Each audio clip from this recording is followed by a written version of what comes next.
দেখেন আমি আর আমার 3 বোন আর মা আজকে মার জন্মদিন। তাই আজকে দেখেন কিসের আয়োজন করতেছি। মার জন্মদিনের বিরিয়ানি রান্না করতেছি, সেটাই শেয়ার করলাম। হ্যালো এভরিওয়ান, আসসালামু আলাইকুম। আবারও চলে আসলাম নতুন একটা ভিডিও নিয়ে। আজকের ভিডিওটা হচ্ছে মার জন্মদিন, তাই তেহারি রান্না করতেছি।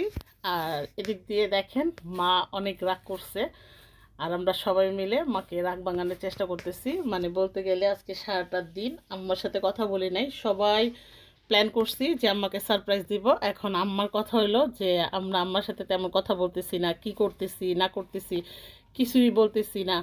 এই জন্য আম্মা প্রচণ্ড ক্ষিপ্ত হয়ে গেছে। তারপর আমরা সারপ্রাইজ দেওয়ার জন্য একটা ছোট্ট কেক নিয়ে আসছি। দেখেন কেকটা ছবি তুলতেছিল সবাই যার যার মতে। এখন এদিক দিয়ে আম্মাকে রাগ ভাঙানোর চেষ্টা করতেছিল সবাই, আর আমি সবার ভিডিওটা করে নিচ্ছি, কারণ এটাই স্মৃতি হিসেবে রেখে দিব আমার আম্মার। আর দেখতেই পাচ্ছেন আম্মা দেখতেছে যে মেজো বোনকে খবর দিয়ে নিয়ে আসছি, কারণ মেজো বোন শ্বশুরবাড়িতে থাকে আর আমরা আম্মার সাথেই থাকি। আমার বাড়িতেই পাশের ফ্ল্যাটে আপা থাকে, আমি আম্মার সাথে থাকি। এখন আম্মার কথা হলো যে কি করতেছি আম্মাকে বলতেছিলাম না, তাই আম্মা প্রচণ্ড রাগ করেছিল। কাপড় চেঞ্জ করবে না, কেক কাটবে না।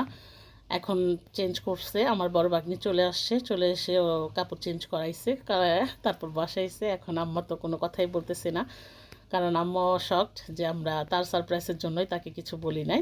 এদিক দিয়ে আমি ভিডিও করতেছি দেখেন, আর বড় বোন মেজো বোন সবাই।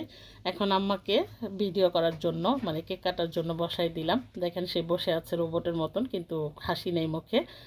পরে বললাম যে কেকটার মধ্যে ফু দেওয়ার জন্য, পরে এই যে ফু দিল। পরে ভাগ্নিদের সবাইকে ডাকতেছিল, কিন্তু আমরা বলছি না তুমি একাই কেক কাটো। ওই যে দেখেন তার কেক কাটার স্টাইল দেখলে বুঝবেন যে সে কতটুকু ক্ষিপ্ত।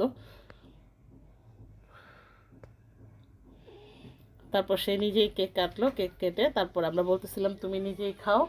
পরে সে নিজে খাইতেছিল। দেখেন কেকটা উঠিয়ে তারপর সে এখন নিজেই খাবে। পরে আমার ভাগ্নি বলতেছিল নানু একটু হাসো একটু হাসো, পরে অবশেষে তার মুখে একটা হাসি আসছে। দেখেন সে কি একটা সুন্দর একটা হাসি দিবে। যদি আমার এই ভিডিওটা আপনাদের ভালো লাগে তাহলে অবশ্যই কমেন্ট করবেন, আর আমার মার জন্য দোয়া করবেন। আজকের মতো তাহলে এখানেই বিদায় নিচ্ছি। সবাই ভালো থাকবেন, সুস্থ থাকবেন, আর বেশি বেশি কমেন্ট করবেন। আল্লাহ হাফেজ, আসসালামু আলাইকুম।